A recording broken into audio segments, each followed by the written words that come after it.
phrase we've returned to repeatedly in this course is the avant-garde, the idea of artists in particular being at the forefront of the new and leading the charge. The movements we've studied, from Impressionism to Fauvism to Expressionism to Cubism to Futurism to Surrealism, have all been about pushing the limits of art, challenging the old, and experimenting with the new. The phrase avant-garde comes from French, and many of the movements we've studied so far have started in what was the capital of the art world, Paris. One place where we haven't spent much time is in this country, the United States. We touched on Matthew Brady's photographs of the Civil War and discussed the American Mary Cassatt, although she moved to Paris to study art and spent most of her adult life there working with the French Impressionists. James McNeill Whistler was also an American, although he too studied and spent his life working in Europe. Prior to World War I, the United States was a bit of a backwater when it came to art.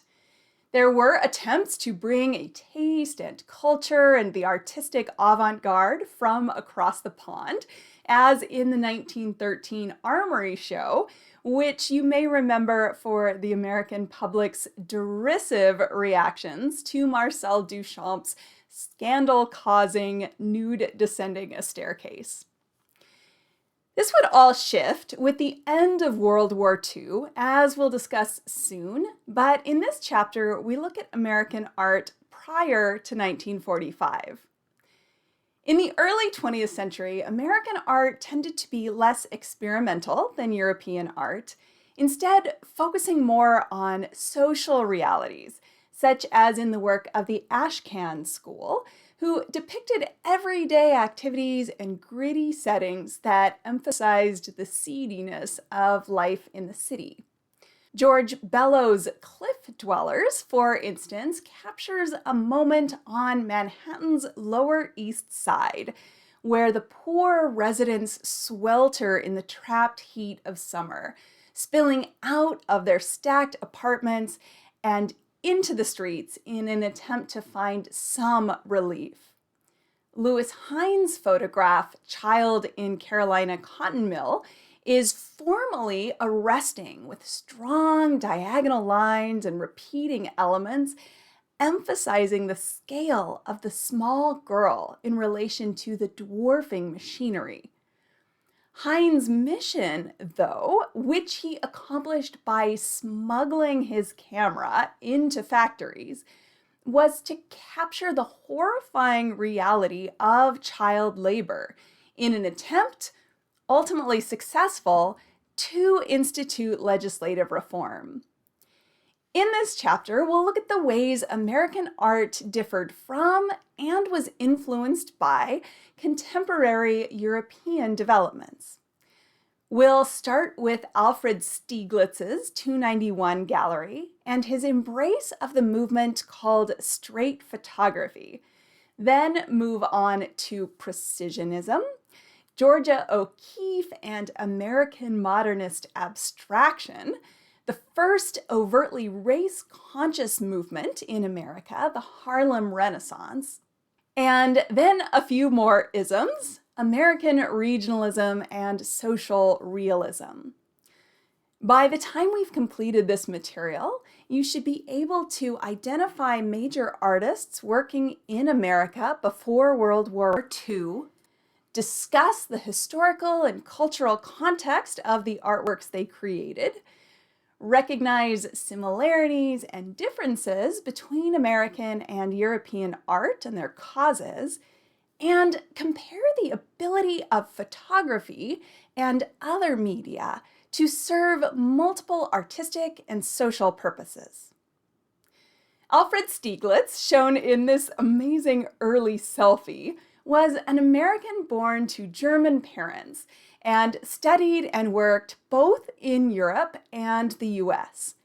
In 1903, he launched a journal called Camera Work, which celebrated photography as fine art in meticulous reproductions of contemporary photographs.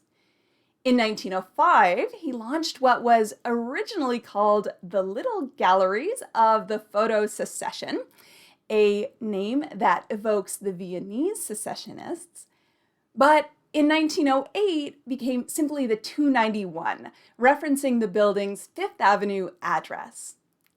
His partner was the photographer Edward Steichen, and their exhibitions brought modern European art to New York. It was a gathering and rallying place for those Americans interested in international modernism. Steichen was trained as a painter and early on embraced a pictorialist aesthetic, as can be seen in this photograph of a sculpture of the French author Balzac. Remember that for the pictorialists, the way to elevate the new medium of photography to the status of capital A art was by looking like a painting. Think of Julia Margaret Cameron's Whisper of the Muse, for example, or Henry Peach Robinson's composite photograph Fading Away. We see the same soft, dreamy focus in Stieglitz's 1896 photograph The Street, as well as in his 1903 photograph The Flatiron. However, a photograph Stieglitz took just a few years later has a radically different approach and would change not just how Stieglitz thought about photography, but the role of photography in defining modern art. Take some time to study this image using the link I've provided. What do you notice, especially about the photograph's formal elements? Write in your journal. Once you've spent some time simply looking and writing, read about the steerage in the textbook and add to your journal what you learned there.